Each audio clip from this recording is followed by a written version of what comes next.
संत समाज के बीच झगड़े करवाए जा रहे हैं, जो अपने से बड़ा किसी और को नहीं समझते हैं, वो कैसे योगी हैं। संतों में भी झगड़ा कराने का काम अगर कोई कर रहा है तो सरकार के लोग मिलकर के करवा रहे हैं। हमारे यहां कहा जाता है कि जो जितना बड़ा संत होता है, ये हमारी परंपरा रही है जो हम लोगों ने सीखी और समझी है और जानी है, कि हमारे यहां कहा जाता है कि जो जितना बड़ा संत होता है वो उतना ही कम बोलता है, और जब बोलता भी है तो जन कल्याण के लिए, इसलिए उसके वचन प्रवचन कहलाते हैं। यहां तो सब उल्टा ही है, इनकी योग्यता की परीक्षा करवानी पड़ेगी, क्योंकि जिस तरह के भाषा इस्तेमाल हो रही है उससे कहीं ना कहीं लग रहा है कि उनकी योग्यता के बारे में भी हमें और आपको जानना चाहिए। और व्यक्ति वस्त्र से नहीं वचन से योगी होता है।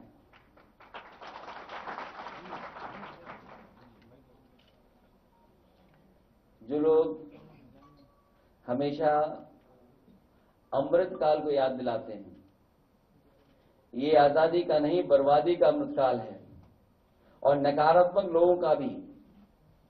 कलयुग में सब उल्टा होता है, ना तो समझो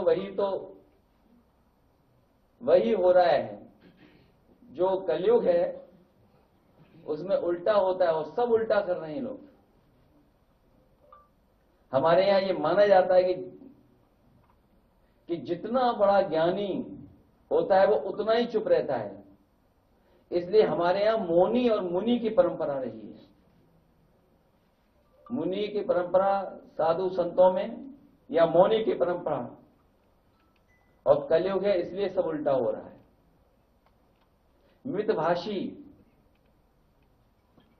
मितभाषी वाचाल बन गए हैं आजकल। वो मितभाषी नहीं बन रहे हैं, उनका सुनिए क्या कह रहे हैं आजकल। मृदभाषी कटुभाषी बन गए हैं, सत्य वचनी झूठे प्रचारक बन गए हैं, अभय निवारण करने वाले भय का प्रसारण कर रहे हैं, परोपकारी लोग अत्याचारी का काम कर रहे हैं।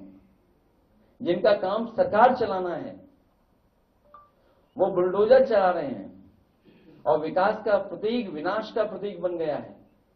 और अभी सुना होगा हमने और आपने कि किसी भी सरकार को इस तरीके से सुप्रीम कोर्ट ने नहीं कहा होगा जिस तरीके से इस सरकार को कहा है।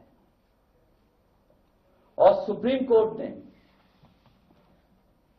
जो कहा, ये पहली बार ऐसा हुआ है कि देश में पहली बार सुप्रीम कोर्ट ने बुलडोजर एक्शन के खिलाफ उत्तर प्रदेश सरकार पर 25 लाख का भारी भरकम जुर्माना लगाया है। अगर कहीं ऐसा हुआ हो तो बताइए।